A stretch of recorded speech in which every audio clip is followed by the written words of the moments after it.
Vem cá, ainda falando sobre essas últimas crises, tanto com os Estados Unidos quanto com a Argentina, né, porque a gente também está acompanhando isso, essa questão com los argentinos, desde que Milei veio ao Brasil, convenção do PL, falou ali no palco, disse algumas questões. Depois esse climão foi renovado durante uma entrevista que ele deu e reiterou ali palavras que o governo brasileiro categorizou como ofensivas.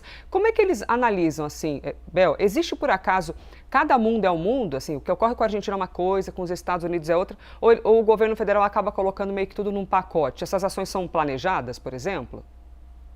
Elisa, na avaliação de fontes que eu tenho escutado bastante ao longo dessa crise toda, primeiro Brasil e Estados Unidos, agora esse novo capítulo Brasil e Argentina, a visão é de que sim, há uma ação coordenada. A gente falava ontem ainda sobre uma avaliação de que Milei atuaria como uma figura subserviente a Donald Trump. Mas tanto Milei tem seus interesses próprios na Argentina, na avaliação de fontes brasileiras, quanto também o governo Trump, e aí leia-se muito a figura do Marco Rubio, que eu trago aqui de volta, também tem seus interesses. Então, o que une as duas figuras? Uma busca por ativos eleitorais. Os dois países estão já arrumando para um contexto de terem suas eleições por lá. Ano que vem teremos eleição na Argentina e há uma visão de fontes da diplomacia brasileira de que Milei dispara ataques contra o presidente Lula para tentar algo muito além de dar apoio a Flávio Bolsonaro, que é o principal adversário do presidente Lula no cenário eleitoral, mas para olhar para o seu próprio país e eventualmente, se Flávio é o vencedor, isso o ajuda também.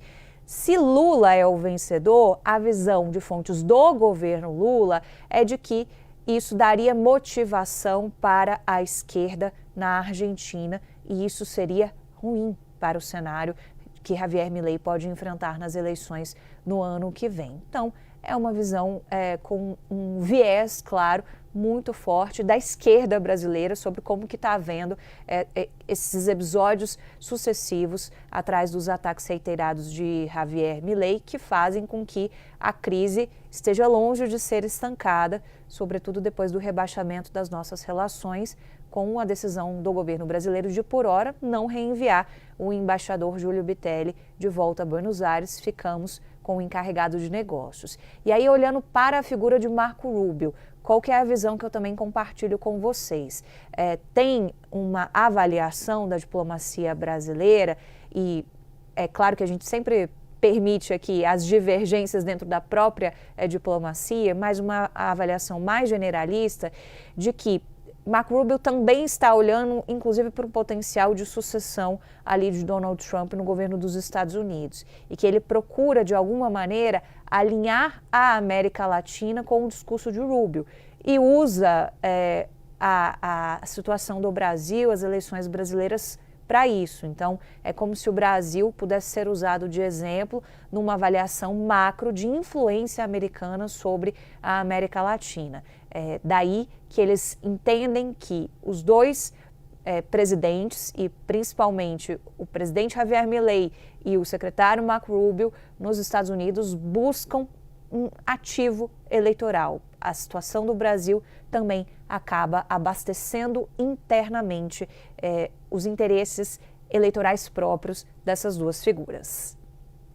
Isabel Mega trazendo para a gente, então, um olhar sobre a relação diplomática ou não diplomática. E aí, no meio do caminho, né, Bel, fica assim, um lado diz que o outro está sendo politizado.